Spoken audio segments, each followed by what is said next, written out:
If you work from home, you know that your office isn't just a room, it's a sanctuary. It's a command center. It's the one space in your entire world that is completely, utterly, and unapologetically yours. My home office was my masterpiece. It was my kingdom. My husband and my mother-in-law, however, looked at my beautiful, perfect kingdom, and they saw something else entirely, a blank canvas for their own dreams, not mine. And their surprise gift was about to become the reason I bulldozed their entire world. If you've ever had your personal, sacred space violated by family who thought they knew best, you're going to want to hear this. My name is Anna, and for the last 10 years, I've been a freelance graphic designer. For most of those years, it was a quiet, respectable side hustle. But in the last 2 years, my business had exploded. I had landed 2 major corporate clients.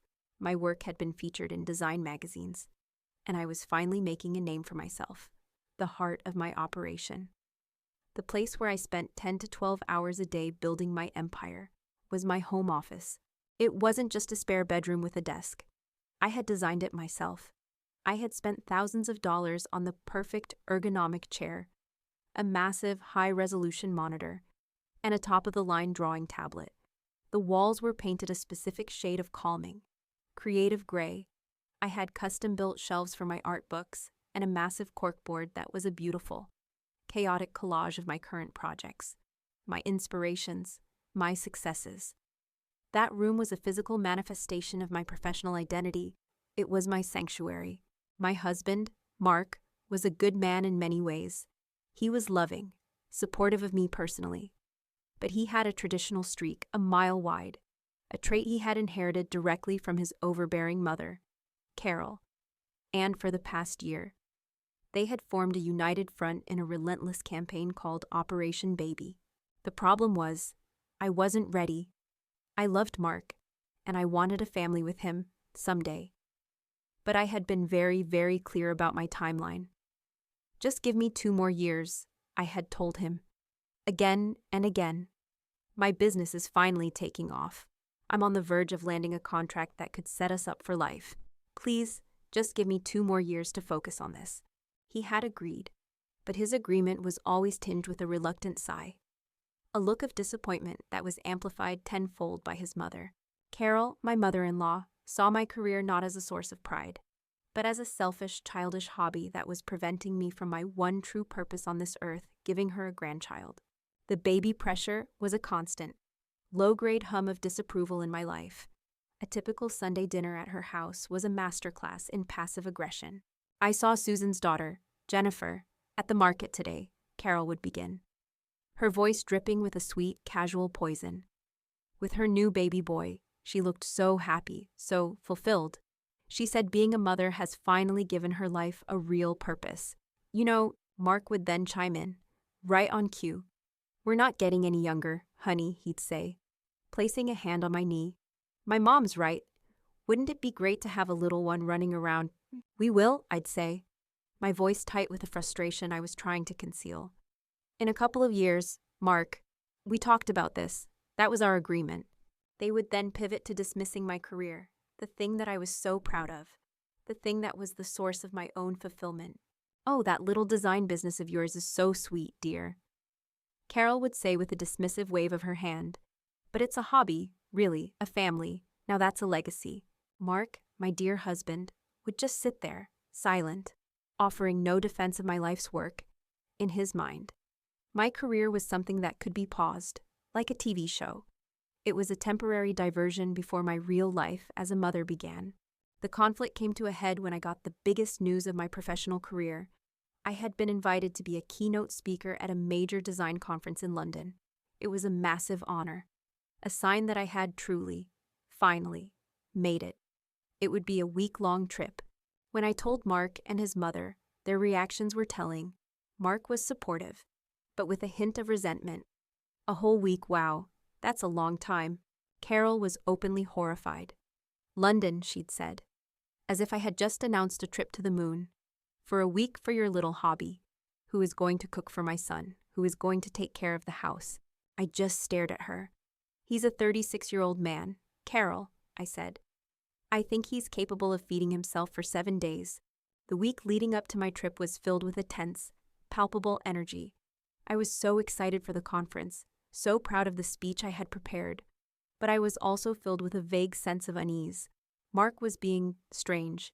He was unusually cheerful, full of a secretive, mysterious energy. As he was dropping me off at the airport, he pulled me into a tight hug. "I am so proud of you," he said, which was a nice surprise. "And I want you to know, I've been thinking a lot about what you said, about your career, and I've been working on a big surprise for you while you're gone. Something really special. Something to show you what's truly important to me." His words filled me with a sudden, warm wave of hope. Maybe he had finally understood. Maybe he finally saw how important my work was to me. I thought he was planning something sweet and romantic. Maybe he was finally going to build me those new, custom shelves for my office that I had been wanting. Maybe he was going to paint the living room. I got on the plane to London, a smile on my face, my heart full of a hopeful, naive anticipation. I had no idea that the big surprise he was planning was a fundamental violation of my trust, my body, and my entire future. I had no idea that I was flying away from my sanctuary for the last time. The conference in London was the single greatest professional triumph of my life. I delivered my keynote speech on the semiotics of modern branding to a packed auditorium of my peers, my heroes, the very people whose work I had admired for years. The speech was a massive success. I was quoted in trade publications. I was approached by 2 major international firms with job offers. I spent the week in a whirlwind of networking events, panel discussions, and exhilarating conversations with some of the most brilliant minds in my field. For the first time, I didn't feel like a freelance designer with a cute hobby. I felt like a titan. I felt seen. My daily phone calls with my husband, Mark, were a strange counterpoint to my newfound confidence. They were short, and he was strangely, almost evasively, cheerful. "How are things at home?" I'd ask, calling from my hotel room after a long day of events. "Everything's great," he'd say, his voice buzzing with a secretive energy. "Just working on your big surprise. You are going to be so blown away. Honey, it's going to change everything for us." "What are you doing?" I'd ask, laughing. "Did you finally paint the living room that awful beige color you love so much?" "Better?" he'd say. "So much better. Just you wait. Hurry home." His excitement was infectious. I pictured him at home, covered in paint, or maybe assembling a new piece of furniture for our living room. His words, which I interpreted as sweet and romantic, only added to my growing sense of joy.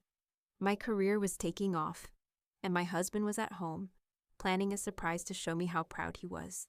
My life felt perfect. The flight home was long, but I was buzzing with a happy, exhausted energy. I had a notebook full of new ideas, a wallet full of business cards from potential clients, and a heart full of excitement to see my husband and his mysterious surprise.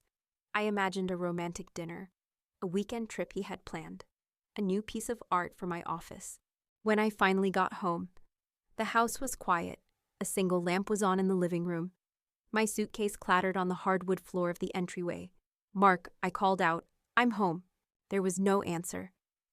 On the kitchen counter, propped up against the fruit bowl, was a handwritten note in his familiar scrawl. "My darling Anna," it read. "Welcome home. I am so incredibly proud of you. Your surprise is waiting for you in your office. I'm so excited for you to see it. Close your eyes before you open the door. All my love. M." A wave of warm, loving affection washed over me. He was so sweet, so thoughtful. I smiled, my fatigue melting away, replaced by a giddy anticipation. I walked down the short hallway to my office, my sanctuary. The door was closed. I followed his instructions, closing my eyes tightly, a happy, expectant smile on my face. I turned the doorknob and pushed the door open. I stood on the threshold for a moment, in the darkness, and then, with a happy little laugh, I opened my eyes, and the world stopped. It was not my office. My massive, custom-built drafting desk was gone. My state-of-the-art computer, my high-resolution monitor, my beloved drawing tablet all gone. My meticulously organized bookshelves, filled with a decade's worth of design theory and art history books, had vanished. My inspiration board, a beautiful, chaotic collage of my life's work, was gone. In their place was a nightmare. The walls, once my perfect, calming shade of creative gray, were now painted a pale, gender-neutral, and deeply institutional-looking yellow. In the center of the room, where my desk had once stood, was a white wooden crib. Against the far wall was a matching changing table, a small, neat stack of diapers already resting on top. A plush, ugly rocking chair sat in the corner where my ergonomic work chair had been. The floor was covered in a soft, alphabet-patterned rug, and strung across the entire length of the room, hung from the ceiling with cheerful-looking tape, was a massive hand-painted banner. The letters were bubbly, multicolored, and joyful. The banner read, "Surprise, let's start our family." I just stood there, frozen in the doorway, my mind refusing to process what my eyes were seeing. This wasn't a gift. This wasn't a surprise. This was an invasion. This was a violation. He had taken my sanctuary, the one space in the world that was mine, the physical embodiment of my professional identity, my success, my very self, and he had erased it. He had replaced it with his own dream, a dream he knew I wasn't ready for, a unilateral decision he had made about my body, my career, and my future, without my consent. The cheerful, bubbly letters on the banner seemed to mock me, to scream at me. This wasn't a loving gesture. This was an act of control, an act of profound, breathtaking disrespect. I heard footsteps approaching from behind me down the hallway, and the sound of my mother-in-law's cheerful, triumphant voice. "Is she in there? Did she see it yet?" Mark and Carol appeared behind me, their faces beaming with proud, expectant smiles. They were ready to receive my grateful, happy tears. They were ready for me to fall into their arms, overjoyed at their perfect, thoughtful, life-altering surprise. They had no idea they were about to face a level of cold, quiet rage they had never known I was capable of. The woman who had left for London a week ago, the happy, successful designer, had just died in this doorway, and a new woman, a stranger they had just created, was born in her place. I heard them before I saw them.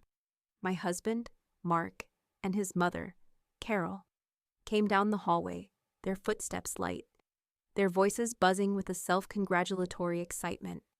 They were expecting to find me in tears, tears of joy.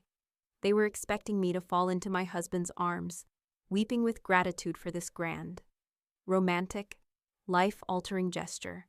"Surprise," Mark said, his voice beaming as he and his mother appeared in the doorway behind me. "Oh, honey, you're home early. What do you think?" Carol was right beside him, her hands clasped together in front of her chest, a look of pure, beatific pride on her face. "Isn't it just perfect, darling?" she cooed. "Look what Mark did for you. For us now, we can finally have a proper little family."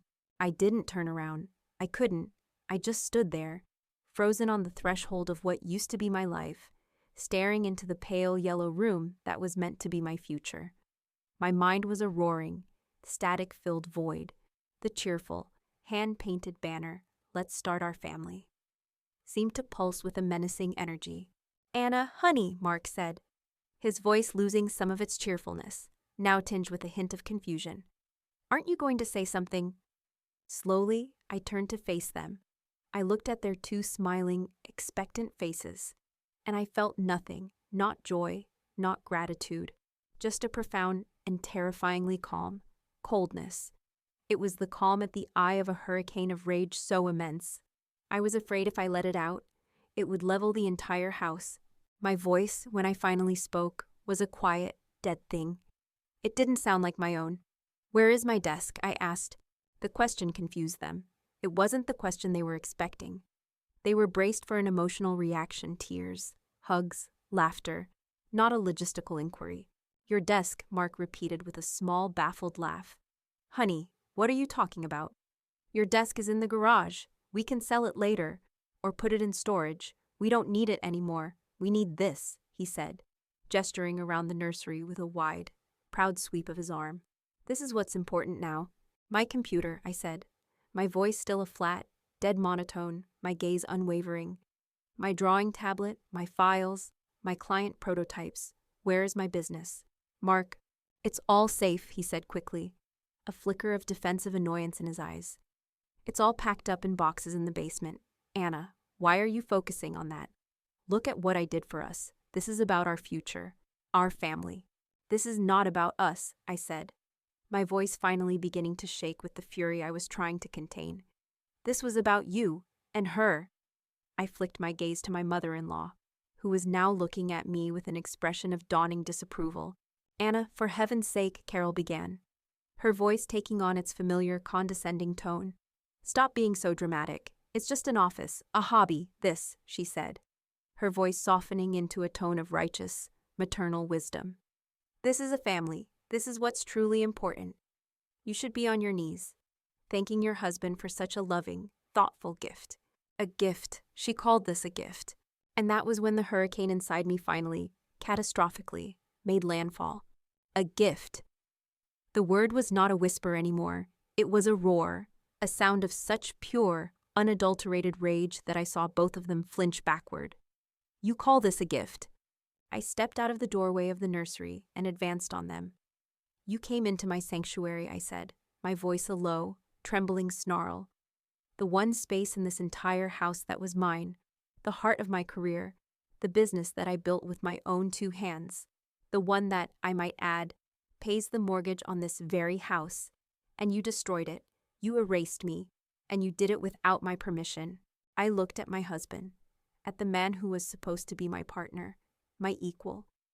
You made a unilateral decision about my body, about my future, about when I'm allowed to become a mother. You didn't ask me. You didn't talk to me. You just decided. And you did it while I was away, unable to defend myself or my space. I let out a harsh, bitter laugh. This isn't a nursery, Mark. It's a cage. It's a beautifully painted, lovingly decorated cage that you and your mother have built to trap me in the life that you want for me, not the one I have chosen for myself. It is the most profound act of disrespect I have ever experienced. Now, Anna, you're being hysterical, Mark said, trying to take my arm, but I snatched it away from him. Don't you dare, I hissed. Don't you dare tell me I am being hysterical for reacting to this violation. You think this is a gift? This is an ultimatum. You have just told me, in the clearest way possible, that my career, my dreams, my very identity as a person outside of being your wife and a potential mother, mean absolutely nothing to you. I looked at their 2 stunned, suddenly pale faces. The beaming pride was gone, replaced by a dawning, terrified understanding. They were finally seeing it, not as a gift, but as the act of war it truly was. They had expected the old Anna, the one who would cry, yes, but who would eventually, for the sake of keeping the peace, acquiesce, the one who would swallow her own feelings to make them comfortable. But that Anna was gone. She had died in the doorway of her own office, and the woman standing in her place was a stranger to them, a stranger who was no longer interested in keeping the peace. She was interested in burning their entire, disrespectful world to the ground. My husband and my mother-in-law stood there in the hallway, their beaming, expectant faces a grotesque counterpoint to the cold, quiet horror that was unfolding inside me. Their surprise had backfired spectacularly, and they couldn't even begin to comprehend why. Their shock at my lack of joyful tears quickly curdled into defensive anger. They didn't apologize. They didn't ask what was wrong. They went on the attack. Selfish. How dare you call this selfish? My mother-in-law, Carol, was the first to find her voice, her tone a sharp, wounded shriek. Your husband poured his heart and soul into creating this beautiful space for your future child. This is an act of pure love, Anna, and you are standing there spitting on it. I don't understand you, Mark said, shaking his head, his face a mask of wounded confusion. He was playing the part of the tragic, misunderstood romantic hero. I did this for us. Anna, I did this because I love you and I want to start our family. Any other woman on this planet would be weeping with happiness right now. What is wrong with you? Why are you being so cold? Cold, selfish, dramatic, hysterical. They were the same words they always used. The familiar weapons they deployed any time my feelings became inconvenient for them. For years, those words had worked. They had made me doubt my own reality, my own sanity. But not this time. This time. The violation was too profound, too absolute. What's wrong with me? I repeated, my voice a low, dangerous whisper. What's wrong is that you seem to think my body is a piece of property that you get to decorate and occupy whenever you see fit. What's wrong is that you think my career is a hobby that can be packed into a few cardboard boxes and stored in the basement. It is a hobby compared to raising a family, Carol snapped. A family is a legacy. Anna, your little design business is just something you do to keep yourself busy. I looked at my husband, my partner, waiting for him to defend me, to defend my life's work. Instead, he just nodded in agreement with his mother. She's right, honey, he said gently, as if explaining something to a very stupid child. We know you've been hesitant about starting a family, a little scared. We thought a gentle push, a beautiful, tangible gesture like this, would help you get over your fears. We were trying to help you become the woman you're meant to be. That was it. The gaslighting, the patronizing condescension, the belief that they knew what was best for me, better than I knew myself. That my clearly stated desires were just fears to be gotten over. Help me, I asked, my voice incredulous. You think you were helping me by making a life-altering decision for me, without me by destroying my professional sanctuary while I was on the other side of the world. On a work trip you knew was the most important of my career.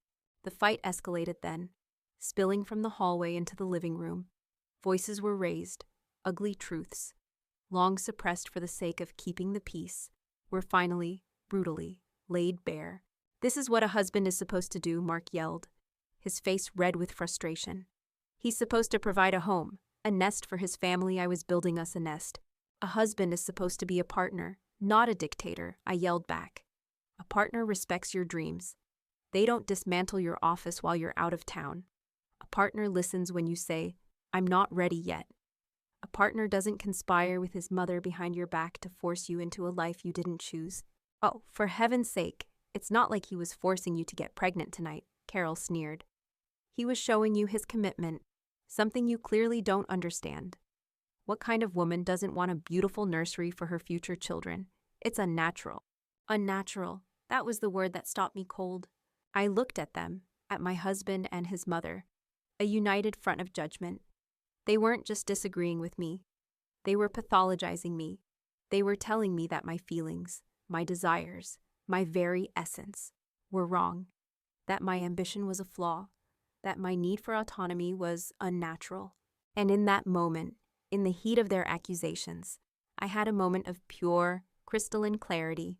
I saw the future, and it was a long, endless hallway of me getting smaller and smaller, my own voice getting quieter and quieter, as I contorted myself to fit into the tiny, suffocating box they had built for me. I saw a future of me swallowing my own feelings to keep their peace. I saw a future where my dreams were always secondary to their demands. And I realized, with a certainty that was as calm and as cold as the grave, that I would rather set my entire life on fire than spend one more day living in theirs. The fight went out of me, replaced by a quiet, unshakable resolve. I went silent. They mistook my silence for defeat. They thought they had finally broken me, that I was finally coming to my senses. Mark's voice softened, full of a triumphant, forgiving relief. Look, honey, he said, taking a step toward me, his arms open for a hug. Let's just calm down. The room is beautiful. It was a grand gesture, and maybe the timing was a little off. But my heart was in the right place. Just, let's accept this beautiful gift, and we can move on, together. I looked at him, at his open, waiting arms. I looked at my mother-in-law, who was smiling, victorious. And I looked at the pale yellow nursery, at the cage they had built for me. I slowly shook my head. No, I said, my voice a quiet whisper that was louder than all their shouting. I don't think we will. I was no longer at the brink. I had made my decision, and I was about to deliver my own surprise. Mark's arms, which had been open for a hug, slowly dropped to his sides. His face was a mask of utter confusion. My quiet, simple no was not a response he was equipped to handle. He had expected tears, or yelling, or a grudging, resentful acceptance. He did not expect this calm, quiet, and absolute finality. My mother-in-law, Carol, ever the aggressor, was the first to recover. What do you mean? No, she snapped, her voice sharp with indignation. Anna, stop being so ridiculous. Your husband has created a beautiful space for your future child. You are going to accept it, and you are going to be grateful. I just looked at her, at this woman who had been a constant, grating source of pressure and judgment in my life, and I felt nothing but a cool, distant pity. Her power over me, the power of her disapproval, was gone. It had been burned away in the fire of my rage. I turned my back on her and looked only at my husband. "This is what is going to happen now, Mark," I said, my voice as calm and as clear as glass. "This is not a discussion. It is not a negotiation. These are the terms." He just stared at me, his eyes wide, as if seeing a stranger for the first time. "My office," I began, "my sanctuary, the space I built for myself. The heart of my business, you have erased it. You have until I get home from my studio tomorrow evening to undo what you have done." I laid out my ultimatum with a cold, precise clarity. "I want every single piece of this," I said, gesturing to the crib, the changing table, the cloyingly sweet decorations. Gone. I want the walls repainted to their original color. I want my desk, my chair, my computer, and my books put back, exactly as I left them. I want my office back, and I want you. I looked at Carol, then back at Mark. "To do it yourselves, without my help." Carol let out a sharp, disbelieving laugh. "You're acting like a spoiled child, throwing a tantrum because you didn't get your way." "No," I said, my voice still quiet, but now with an edge of pure, unadulterated steel. "I am a successful business owner whose workspace has been destroyed. I am a woman whose life choices have been willfully and maliciously disregarded. And I am a wife whose trust has been irrevocably broken." I looked back at my husband, and I delivered the final, non-negotiable consequence. "If my office is not exactly as I left it by 6 o'clock tomorrow evening," I said, my gaze unwavering, "then you can consider our marriage over. I will not come home. I will go to a hotel, and the next person you will hear from will be my divorce lawyer. There will be no discussion. There will be no couples counseling. There will be no second chances. This is it. This is your choice. Your family with me, a partnership based on mutual respect, or your family with her." I nodded towards his mother. "A life where my feelings and my dreams are nothing more than an inconvenience to be managed. You cannot have both. You have 24 hours to decide." Mark was still in a state of shock, but he was starting to understand the gravity of the situation. He started to stammer. "Honey, you're tired from your trip. You're emotional. You don't mean that. Let's just sleep on it. You'll feel differently in the morning." He was still doing it, still dismissing me, still telling me my feelings weren't real, that I was just being emotional. It was the final confirmation I needed that I was doing the right thing. "I have never been more clear in my entire life," I said. 6 o'clock tomorrow. The clock is ticking. Mark?" I turned, walked to the front door, picked up my suitcase, which was still sitting in the entryway like a sad, forgotten refugee. I didn't slam the door. I closed it softly behind me. The quiet click of the lock, a sound of absolute, devastating finality. I didn't just drive around aimlessly. I drove to the nicest hotel in the city, the one with the beautiful spa and the rooftop bar. I walked up to the front desk, my suitcase in hand, and I booked their best suite. For one night, it was an act of quiet defiance, of radical self-care. I was taking care of myself because it was now painfully, abundantly clear that my own husband was not capable of doing so. I spent the evening in a state of strange, heartbreaking peace. I took a long, hot bath. I ordered an expensive room service meal. I sat on the balcony of my beautiful suite, looking out at the glittering city lights. And I mourned my marriage. I mourned the loss of the man I thought I had married, the partner I had thought he was. But underneath the grief, a new feeling was taking root, a terrifying, exhilarating sense of freedom.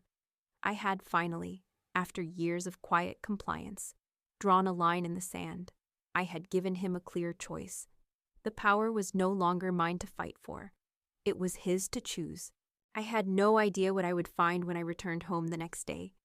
I didn't know if I would be walking into my office or into the end of my marriage, but I knew, with an absolute certainty that settled deep in my bones, that no matter what happened, my life would never be the same.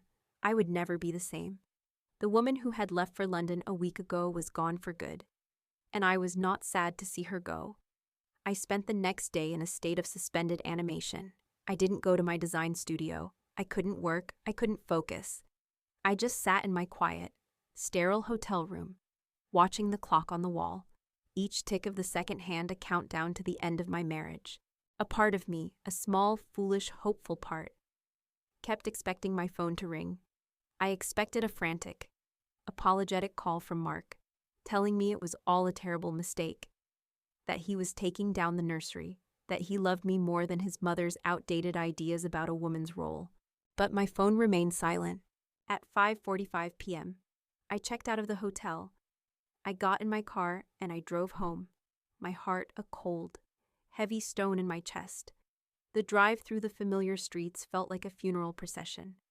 I was mourning the death of the man I thought I had married, the death of the future I thought we would have together. I pulled into our driveway at exactly 6:00 p.m.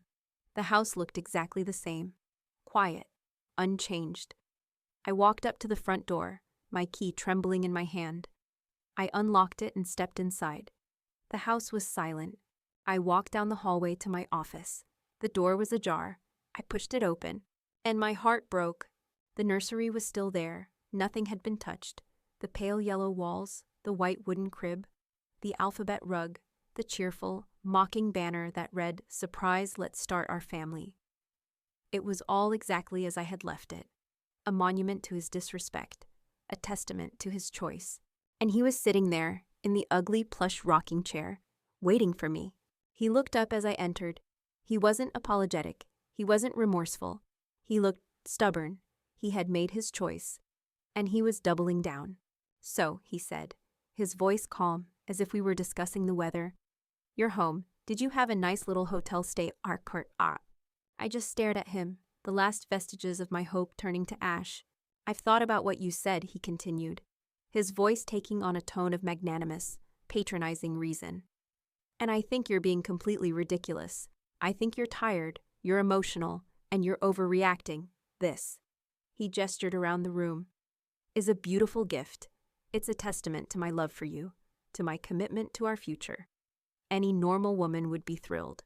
He stood up and walked toward me, his face softening into a look of loving concern. "You're just being dramatic, honey," he said softly. "You'll get over it. We can talk about it when you've calmed down. Now, come on. Let's go make some dinner." He had failed the test. He had failed it so completely, so spectacularly. It was almost impressive. He hadn't just ignored my ultimatum. He had dismissed it, once again, as female hysteria. He didn't see me as a partner whose boundaries had been violated. He saw me as a dramatic, emotional child who needed to be managed. I didn't say a word. There was nothing left to say. He had given me his answer. I looked at him one last time, at his handsome, clueless, and utterly patronizing face, and I felt a profound sense of pity for him. He would never get it. I turned around, without a word, and walked out of the nursery that used to be my office. I walked down the hall to our bedroom. I opened the closet and pulled out my largest suitcase. I heard him follow me down the hall. "What are you doing?" he asked, his voice still calm, still unconcerned. "Anna, what are you doing with that suitcase?" I laid it on the bed and opened it. I calmly, methodically, began to take my clothes from the closet and place them inside. The reality of what was happening finally seemed to crash down on him. The panic I had been expecting all day finally arrived. "Anna, stop this," he said, his voice rising. "What are you doing? You're not really leaving. This is crazy. Over a room you're going to throw away our entire marriage over a room." I didn't answer. I just kept packing. My shoes, my toiletries, my books. "Anna, talk to me," he yelled now, his voice a mixture of anger and fear. "Stop being so cold. Stop being so dramatic." I finished packing. I zipped the suitcase. The sound was loud, definitive, final. I walked past him, out of the bedroom, and towards the front door, the wheels of my suitcase a steady, rhythmic rumble on the hardwood floor. He followed me, pleading, begging, promising we could talk it out. I opened the front door. I turned to him one last time. It was never about the room. "Mark," I said, my voice quiet and full of a sadness for the man he would never be. It was about respect, and you have none for me. And with that, I walked out of that house, out of that life, and I never, ever looked back. The divorce was surprisingly quick. My husband, who had thought I was just being dramatic, was shocked when he was served with the papers from my lawyer the very next day. I have my own apartment now. It's smaller than my old house, but it's mine. And the first thing I did when I moved in was design myself the most beautiful, most functional, most inspiring home office you have ever seen. It is my sanctuary, and no one is allowed in without an invitation. My business has never been more successful. Freed from the constant, low-grade stress of my marriage, my creativity has flourished. I am a titan in my field, a woman who built her own empire, on her own terms. The nursery my husband built was not a gift. It was a test of my boundaries, of my self-worth, of my willingness to be small so that his vision for our life could be big. It was a test he thought I would fail, but I didn't. He did. I chose my office, I chose my career, I chose my own future, and leaving him, I have to say, was the best business decision I ever made.